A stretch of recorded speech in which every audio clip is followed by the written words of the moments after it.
صحیفه تاجیکان در آینه تاریخ از روی اثر پیشوای ملت محترم امام علی رحمان تهیه می گردد. تاریخ را برای آن می آموزیم که از سرگذشت پر افتخار و عبرت آموز نیاگان آگاه شویم، سبق گیریم و این دانش ها را در ترتیب دادن نقشه معینی رشد امروز و فردای دولت و ملت کاربست نماییم.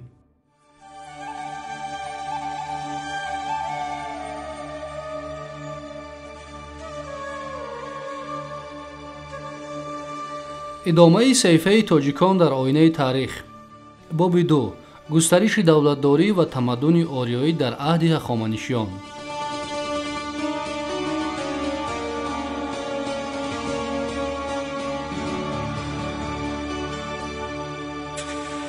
تاریخ به دولت و دولتداری تاجیکان نه یک بار و دو بار عمر دوباره عطا فرموده، پایتختش را با گردش قسمت از جای به جای انتقال داده است. ریشه های دولتداری تاجیکان به دیوان و دفترش از بلخ هزار شهر به دیگر شهرهای باستانی کوچید و در تاریخ علم و فرهنگ ملت ما درخشانترین و زیباترین صحیفه ها را به بار آورد. دوشنبه در عصر 20 پایتخت نوبتی دولت و دولتداری تاجیکان گردیده به گهواره احیای دوباره ملت تاجیک خانه امید هر فرد تاجیک و تاجیکستانی تبدیل یافت.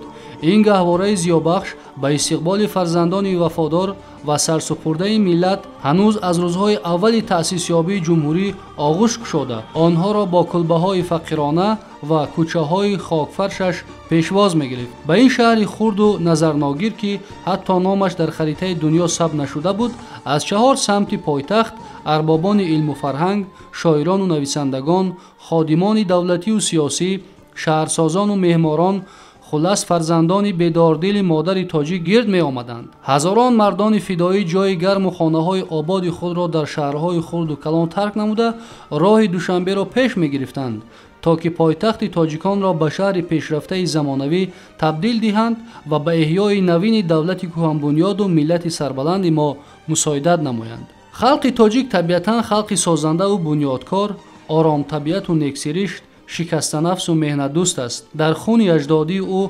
پرخاشجویی و نبرد پسندی و جنگ پیشه کردن قریب نبوده است.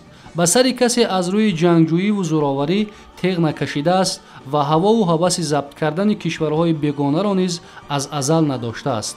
و اگر به جنگ و نبردهای خونین خیسته باشد هم غالباً برای حمایه سرزمین پایمال شده برای حفظ ننگ و ناموس شمشیر و سپر به دست گرفته است. مثل مرغ سمندر در آتش لشکرکشی‌های اجنبیان بارها سوخته باز از نو احیا گشته است. در طبیعت هر کسی در دل خرسنگ بزرگ رویدن ارچه را دیده باشد بیشک زندگی پرمشقت و تقدیر تاریخی خلق تاجیک را تصور کرده میتواند. هر وجب قد کشیدن درخت و در دل سنگ ریشه دواندن او با مشقت‌های بسا گران میسر می شود و خلق تاجیک هم در طول تاریخ دراز و پر از برد و باخت خیش صدها برار و بیبراری و محرومیت‌های خرد و بزرگ را پس سر نموده از غایت خردمندی و سازشکاری بارها در تمثال دولت و دولتداری اجنبیان سبزیده است. تاریخ هزار ساله‌های دور و نزدیک گواه است که آیین دولت و دولتداری تاجیکان سختی‌های خاراشکن تنزل و احیا شدن را بارها اثر گذرانده از دنبال هر یک شکست و انقراض چشمرس باز احیا شوی و کمالات افزونتر را نائل گشته است. این رسالت تاریخی را که در روند دولتداری جهان نظیر ندارد میتوان فرهنگ دولتداری تاجیکان نامید. خارقه دولتداری تاجیکان بعضاً به معجزه شباهت داشته. احیای احیاها یا از خاکستر نیستی سبزیده به کمال رسیدن عمری با برکت دیده از حوادث تاریخ شکستن و باز احیا شدن را بارها پس سر کرده است. این فرهنگ دولتداری به یگان خلقیت و ملت دیگر دنیا خاص نیست. امپریاهای بزرگ تاریخ پس از لشکرکشی‌های امپراتوران نو از میان رفتند. دولت ابرقدرت بابل با باغ معلق آوازدار و مناره آسمانگیرش بینام و نشان گشت و دیگر باره نسبزید.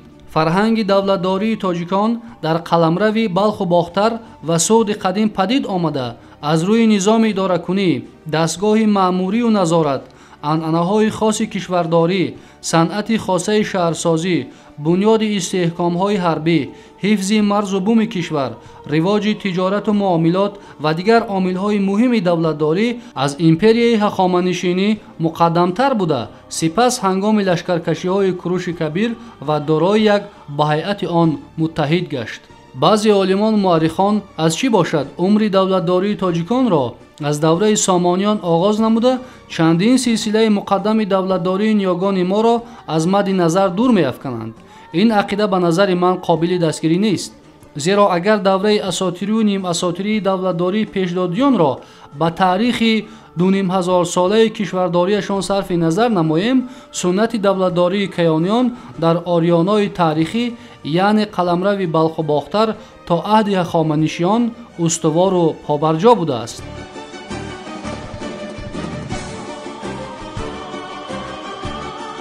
саҳифаи тоҷикон дар оинаи таърих аз китоби дуюм дар мавзӯи густариши давлатдорӣ ва тамаддуни орёӣ дар аҳди ҳахоманишиён идома дорад.